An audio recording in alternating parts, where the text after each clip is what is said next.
Hoy quiero transmitirle en forma especial a los jóvenes cómo era la Argentina antes y después de los tres gobiernos de Juan Domingo Perón.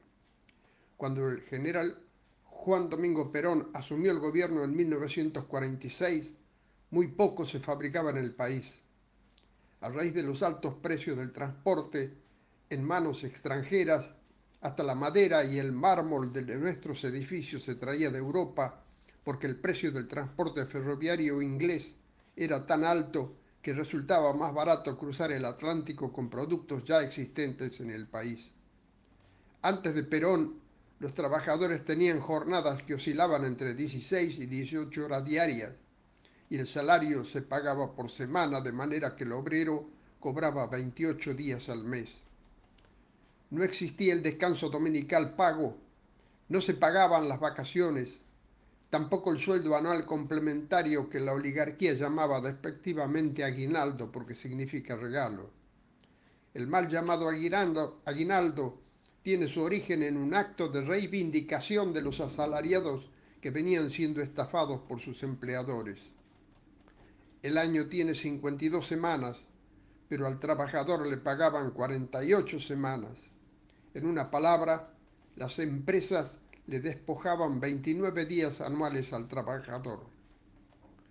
El pago del sueldo anual complementario fue el primer acto de justicia a lo que después se denominó la Revolución Económica Justicialista. Los trabajadores no tenían derecho a la indemnización por despido. El movimiento obrero organizado no existía, solamente habían pequeños sindicatos agrupados en dos CGT. El Banco Central no era conducido por el Estado. Era tal la situación que Perón llegó a decirle a los trabajadores ferroviarios el 23 de febrero de 1949, si hace 25 años un iluso como yo les hubiera dicho dentro de 3 años vamos a comprar los ferrocarriles, vamos a pagar la deuda externa, a comprar una marina mercante de 1,5 millones de tonelaje, vamos a argentinizar los puertos que son extranjeros, a comprar las compañías telefónicas, a nacionalizar los seguros y reaseguros, a nacionalizar el Banco Central, a eliminar los pulpos que están medrando a costillas de nuestros agricultores.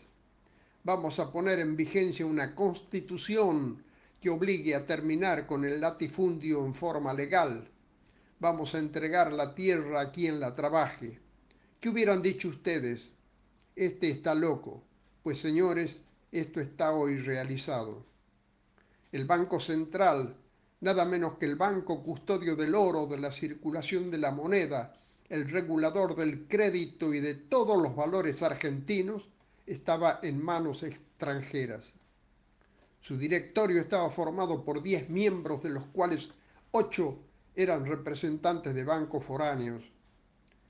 El Banco Central que recibió Perón en 1946 fue creado en la década infame por el entonces presidente de origen radical anti-irigoyenista en 1935 en base a un proyecto de un director del Banco de Inglaterra, Sir Otto Niemeyer, para que los ingleses controlaran el sistema monetario y financiero argentino con facultades para emitir billetes y regular las tasas de interés.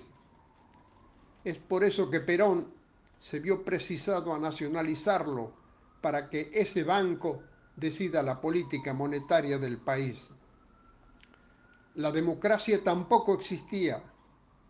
Los gobernantes, desde 1930 hasta 1943, en lo que se llamó la década infame, llegaban a través del fraude y solamente estaban habilitados para votar el 28% del pueblo mayor de edad. Las mujeres de todo el país y los hombres que habitaban los territorios nacionales no podían votar.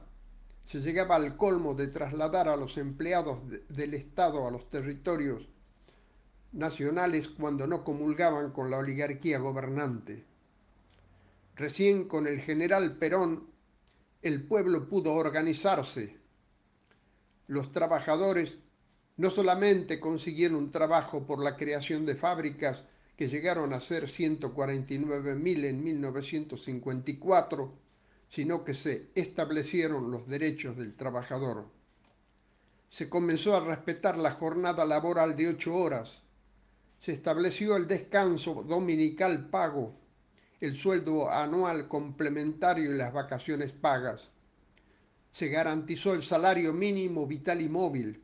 Se favoreció la organización de los sindicatos y se promovió la unidad del movimiento obrero a través de una sola CGT. Con la provincialización de los territorios nacionales se favoreció realmente el voto universal. Los habitantes de los territorios nacionales, Formosa, Misiones, Chaco, Los Andes, La Pampa, Neuquén, Río Negro, Chubut, Santa Cruz y las mujeres pudieron elegir y ser elegidos.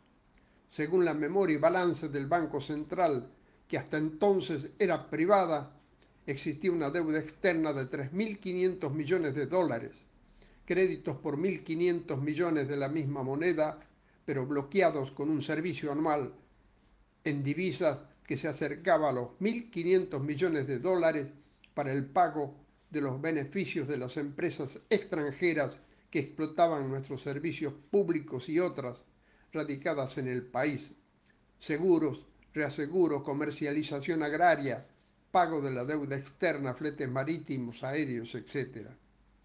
Cuando Perón fue derrocado en 1955, no había deuda externa. Existía una reserva financiera en oro y divisas del orden de los 1.500 millones de dólares. La balanza de pagos era favorable. Se habían incorporado al patrimonio nacional los seguros y reaseguros, los servicios públicos, ferrocarriles, flota mercante, astilleros, teléfonos, electricidad, tranvías, fábrica de automóviles, fábrica de aviones, fábrica de acero, etc. Los servicios financieros de divisas para el pago de los beneficios de las empresas extranjeras radicadas en el país no pasaban del 10% de los que existían en 1946. Y todo esto que digo es según la memoria y balance del Banco Central. Antes y después de Perón, los depósitos bancarios que yo y vos tenemos en las instituciones bancarias sirven a los propietarios de los bancos para enriquecerse con tasas usurarias y comisiones.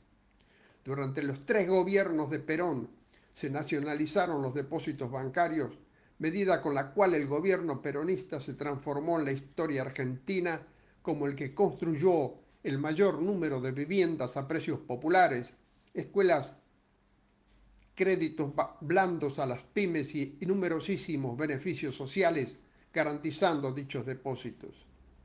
Después de Perón y durante 18 años, hasta 1973, surgieron gobiernos productos de cuartelazos y proscripciones del peronismo. Después del golpe de 1976, el peronismo continuó proscripto porque los partidos opositores siguieron detentando importantes cargos en el gobierno genocida a través de intendencias, ministerios y gobernaciones. Quiero ser claro, la dictadura que comenzó en 1976 asesinó masivamente a los peronistas y en forma residual a otros sectores. Finalmente siento la necesidad de transmitir a los jóvenes una idea clara de lo que significa el peronismo parafraseando Perón. El justicialismo no es un hombre, ni una mujer, es una doctrina profundamente humanista y profundamente cristiana. La fuerza del peronismo radica en gran parte en que constituye un gran movimiento nacional y no un partido político. El general Perón ya nos advirtió con mucha anticipación que el año 2000 nos encontraría unidos o dominados. Yo lo repito ahora, el año 2100 nos encontrará unidos o dominados, pero mucho más dominados sin esa unidad. Honor y gloria al general del pueblo, al padre de los humildes y de los trabajadores. Perón sigue vivo a través de la doctrina y la conducta peronista.